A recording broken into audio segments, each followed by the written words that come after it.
The supreme function of statesmanship is to provide against preventable evils. In seeking to do so, it encounters obstacles which are deeply rooted in human nature. One is that by the very order of things, such evils are not demonstrable until they have occurred. At each stage in their onset there is room for doubt and for dispute, whether they be real or imaginary. By the same token, they attract little attention in comparison with current troubles, which are both indisputable and pressing. Whence the besetting temptation of all politics to concern itself with the immediate present at the expense of the future. Above all, people are disposed to mistake predicting troubles for causing troubles, and even for desiring troubles.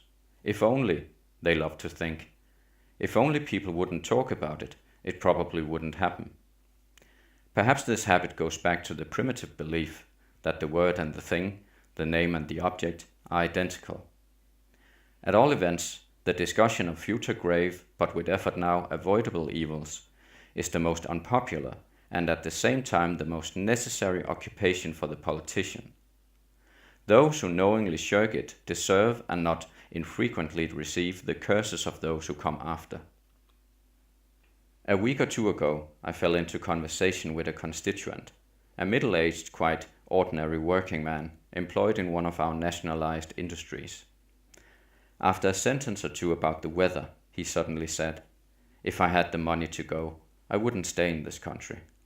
I made some deprecatory reply to the effect that even this government wouldn't last forever, but he took no notice and continued.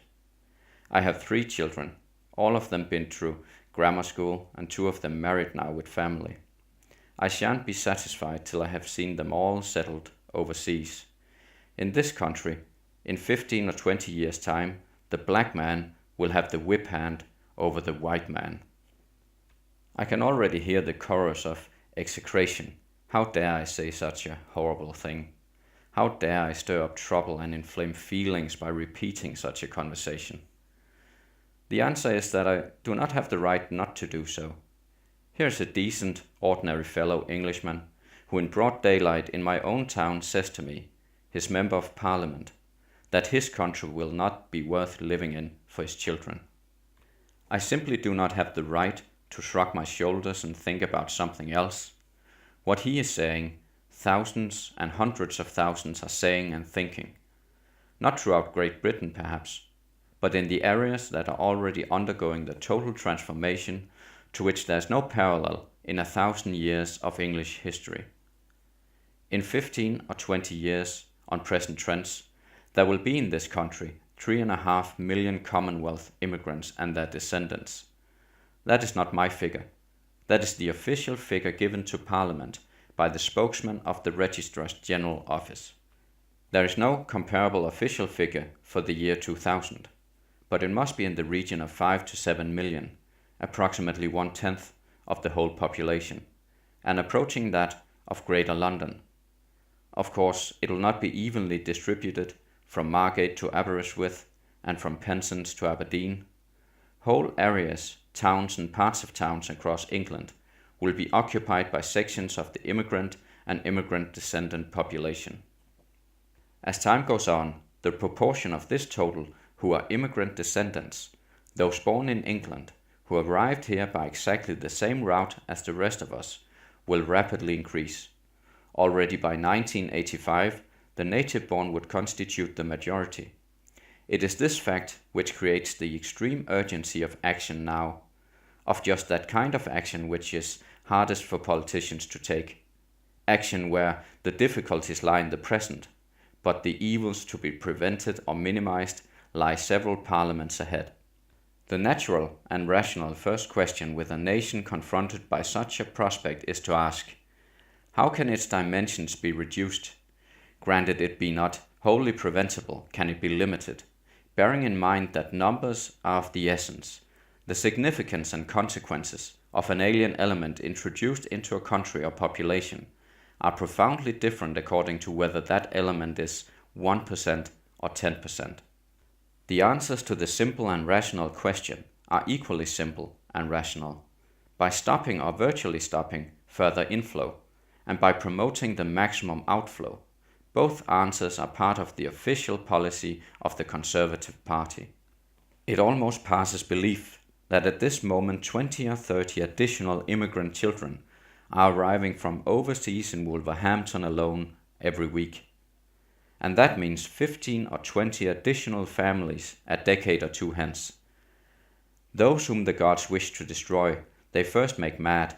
We must be mad, literally mad, as a nation to be permitting the annual inflow of some 50,000 dependents, who are for the most part the material of the future growth of the immigrant descendant population. It is like watching a nation busily engaged in heaping up its own funeral pyre. So insane are we that we actually permit unmarried persons to immigrate for the purpose of founding a family with spouses and fiancés whom they have never seen. Let no one suppose that the flow of dependents will automatically tail off. On the contrary, even at the present admission rate of only 5,000 a year by voucher, there is sufficient for a further 25,000 dependents per annum ad infinitum, without taking into account the huge reservoir of existing relations in this country, and I am making no allowances at all for fraudulent entry. In these circumstances, nothing will suffice but that the total inflow for settlement should be reduced at once to negligible proportions, and that the necessary legislative and administrative measures be taken without delay. I stress the words for settlement. This has nothing to do with the entry of Commonwealth citizens, any more than of aliens into this country, for the purposes of study or improving their qualifications. Like for instance the Commonwealth doctors, who to the advantage of their own countries have enabled our hospital service to be expanded faster than would otherwise have been possible. They are not, and never have been, immigrants. I turn to re-immigration. If all immigration ended tomorrow, the rate of growth of the immigrant and immigrant-descended population would be substantially reduced, but the prospective size of this element in the population would still leave the basic character of the national danger unaffected.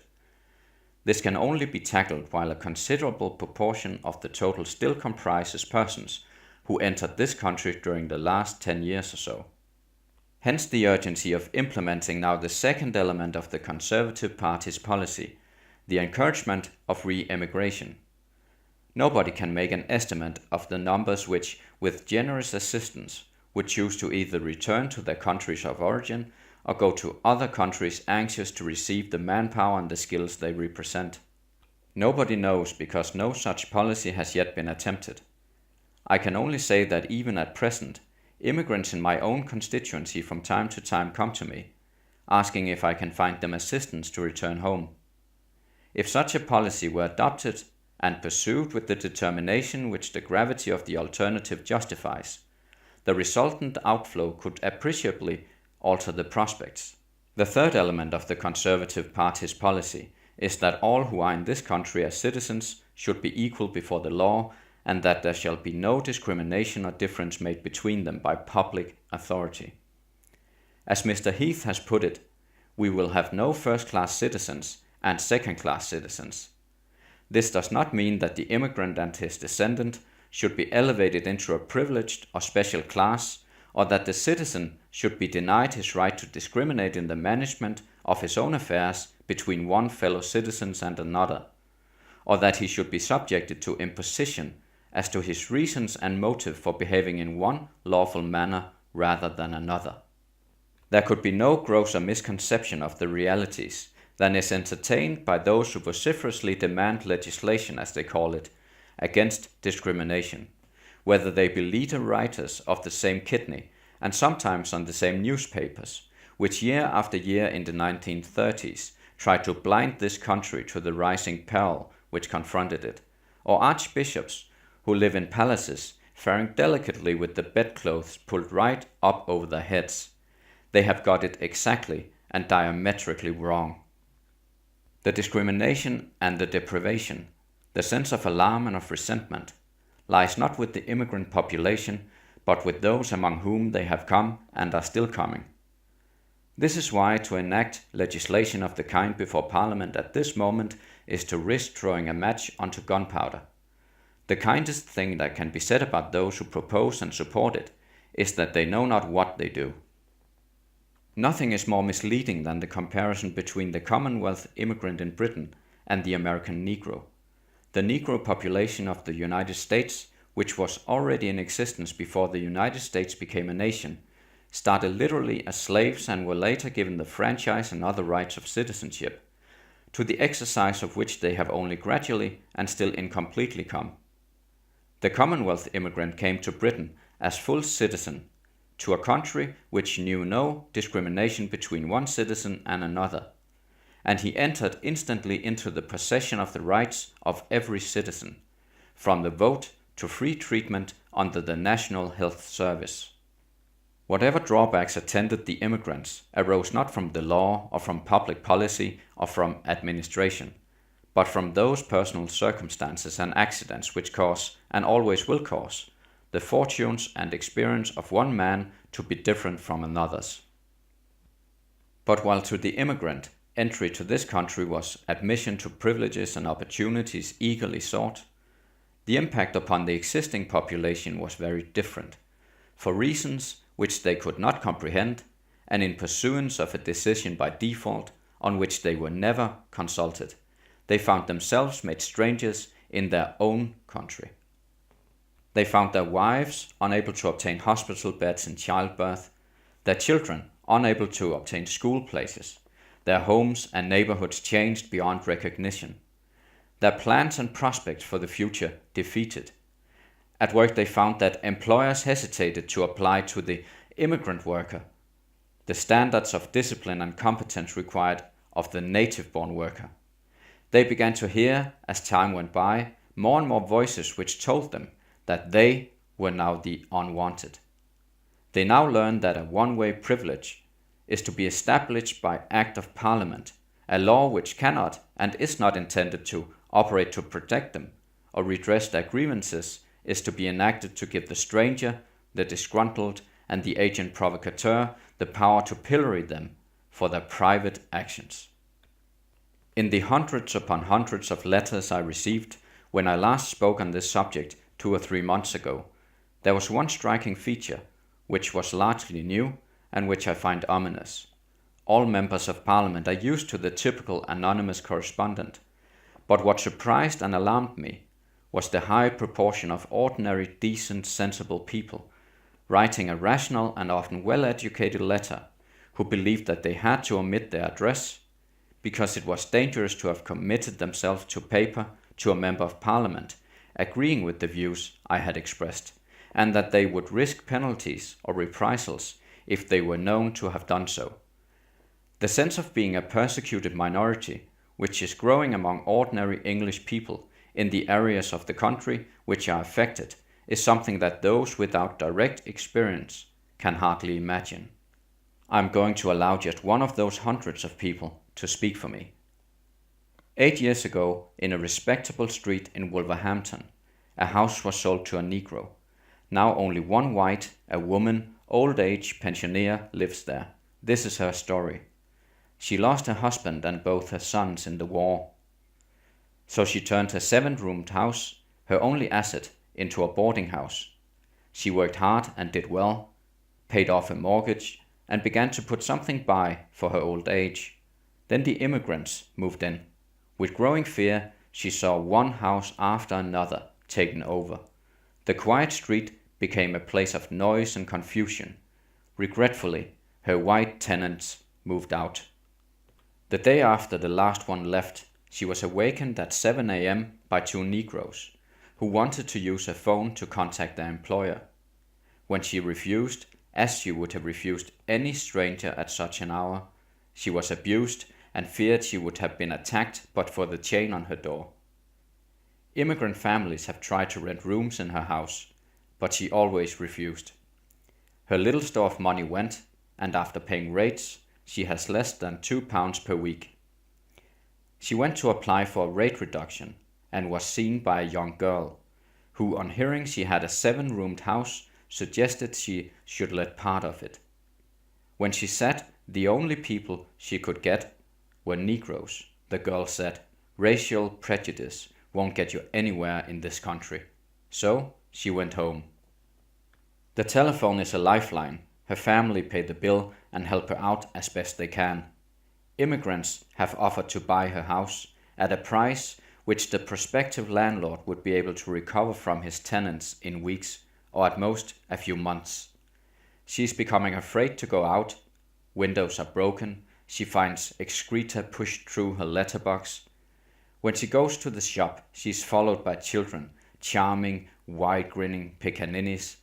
They cannot speak English, but one word they know: racialist, they chant. When the new race relations bill is passed, this woman is convinced she will go to prison. And is she wrong? I begin to wonder. The other dangerous delusion from which those who are willfully or otherwise blind to reality suffer is summed up in the word integration. To be integrated into a population means to become for all practical purposes indistinguishable from its other members. Now, at all times where there are marked physical differences, especially of color, integration is difficult, though over a period not impossible. There are among the Commonwealth immigrants who have come to live here in the last 15 years or so many thousands whose wish and purpose is to be integrated and whose every thought and endeavor is bent in that direction. But to imagine that such a thing enters the heads of a great and growing majority of immigrants and their descendants is a ludicrous misconception and a dangerous one. We are on the verge here of a change. Hitherto it has been force of circumstance and of background which has rendered the very idea of integration inaccessible to the greater part of the immigrant population, that they never conceived or intended such a thing, and that their numbers and physical concentration meant the pressures towards integration which normally bear upon any small minority did not operate. Now we are seeing the growth of positive forces acting against integration, of vested interests in the preservation and sharpening of racial and religious differences, with a view to the exercise of actual domination, first over fellow immigrants and then over the rest of the population. The cloud is no bigger than a man's hand that can so rapidly overcast the sky has been visible recently in Wolverhampton and has shown signs of spreading quickly. The words I'm about to use, verbatim as they appeared in the local press on 17 February, are not mine, but those of a Labour Member of Parliament who is a minister in the present government. The Sikh community's campaign to maintain customs inappropriate in Britain is much to be regretted. Working in Britain, particularly in the public services, they should be prepared to accept the terms and conditions of their employment.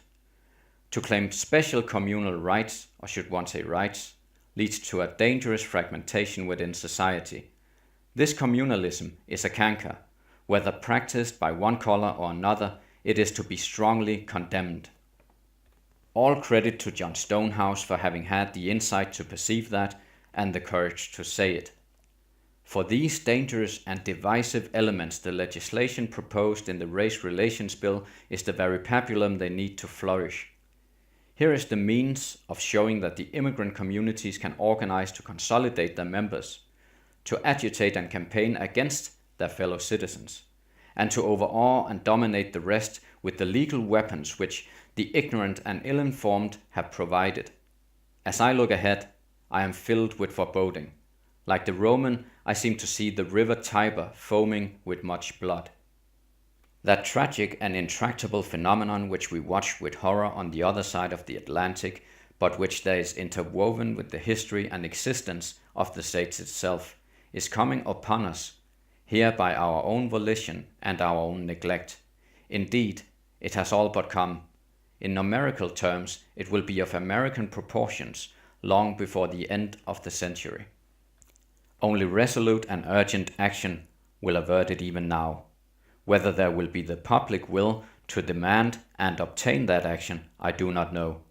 All I know is that to see and not to speak would be the great betrayal.